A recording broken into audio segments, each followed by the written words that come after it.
बिस्मिल्लाहिर्रहमानिर्रहीम। नाज़रीन, उम्मीद करती हूँ आप लोग खैर आफियत से होंगे।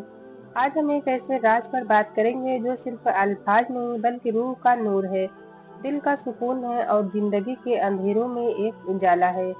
आज हम बात करेंगे उस कलमे के बारे में जो जुबान से निकलता है मगर अर्श तक चला जाता है। वो है दरूद शरीफ। सिर्फ अल्फाज नहीं, या वो जिक्र है जो रूह को जगा देता है, जिससे तकदीरें तक बदल जाती हैं। जब आप दरूद शरीफ पढ़ते हैं, फरिश्ते क्या करते हैं? जब आप सिर्फ एक बार भी दिल से दरूद शरीफ पढ़ते हैं तो एक फरिश्ता वो दरूद लेकर हमारे प्यारे आका सल्लल्लाहु ताला अलैहि वसल्लम तक अर्श से पहुंचता है। हदीस शरीफ में आता है, जो शख्स मुझ पर एक बार दरूद भेजता है, अल्लाह ताला उस पर 10 रहमतें नाजिल करता है। और एक हदीस में है, जब तुम मुझ पर दरूद भेजते हो तो फरिश्ते उसे लेकर मेरे पास आते हैं। दरूद पढ़ते वक्त क्या रूहानी असर होता है। जब इंसान मोहब्बत से तवज्जो से दरूद पाक पढ़ता है तो दिल के अंदर कुछ अजीब सा एक सुकून और एक नूर पैदा होता है। एक दिल का बोझ हल्का हो जाता है, जैसे कोई दर्द किसी ने छीन लिया हो।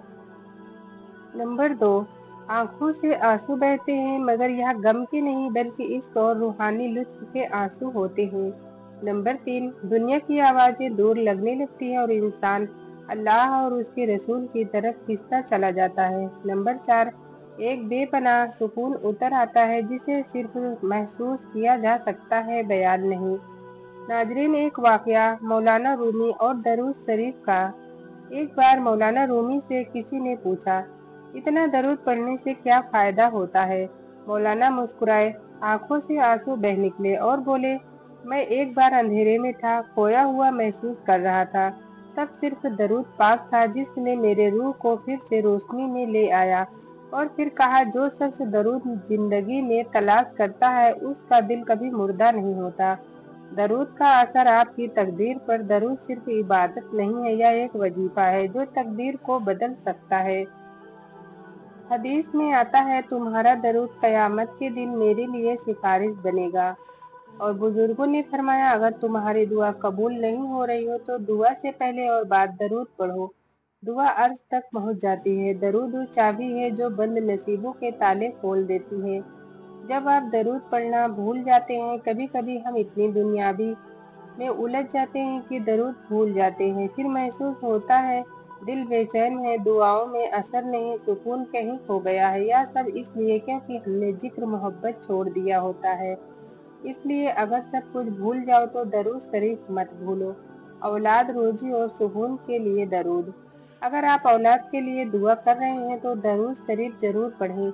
जो शख्स अपनी औलाद के लिए दरूद के साथ दुआ करता है उसकी नस्लें नूरानी होती हैं।